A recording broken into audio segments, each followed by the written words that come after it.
Charles Darwin himself said, "To this day, the eye makes me shudder." The human eye is pretty extraordinary. It has more than 2 million moving parts and can move faster than any other muscle at less than 1/100th of a second. Well, suppose we start with an ancestor who didn't really have an eye at all, but just a single, simple sheet of light-sensitive cells. That's represented by this screen here, and there's a television camera behind looking at the screen so that we on the screen, on the television screen, shall see what this primitive animal would see. First, light enters the eye through the pupil. The muscles behind the iris squeeze and stretch the lens to focus the light onto the back of the eye. This animal would be able to tell the direction that light is coming from. This is the retina. The retina is covered with sensitive photoreceptors called rods for dim light and cones for bright light. The focused light hits the retina at a small pit called the fovea, which has the highest density of cone receptors. A shadow would appear there. And if you can tell the direction a light is coming from, then you can tell the direction that a predator is coming from. Pixels, or picture elements, are the tiny illuminated squares that make up a digital display. If 2 pixels are close to your eye, the retina sends 2 signals for the brain to interpret. Farther away, 2 pixels prompt 1 signal.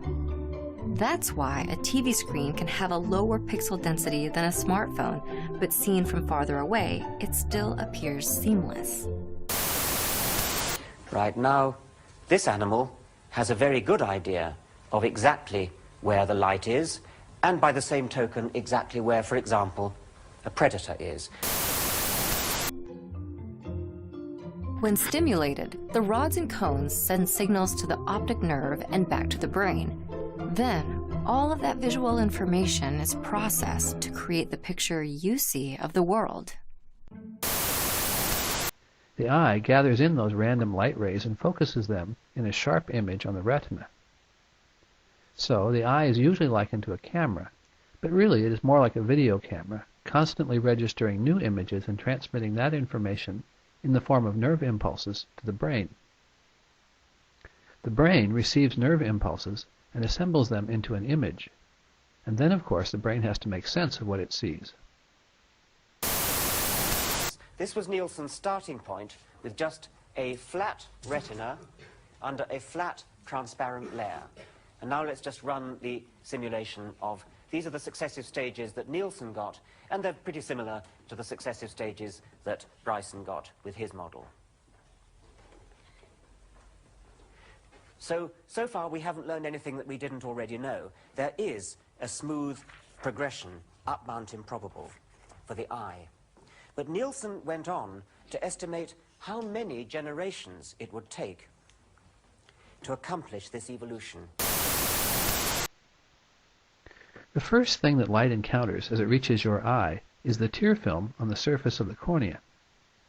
If the tear film is smooth and even, say glassy, this is the first step in making a clear image. If it is not smooth, then light is scattered and vision is reduced. This is a significant issue for people with dry eye. Unlike a camera, your brain can actually fill in missing information. For example, your eyes automatically blink every 3 to 4 seconds. In fact, that means your eyes are technically closed for roughly 10% of your waking hours. Thankfully, your brain fills in those gaps, so you don't feel like the lights are flickering on and off all day long.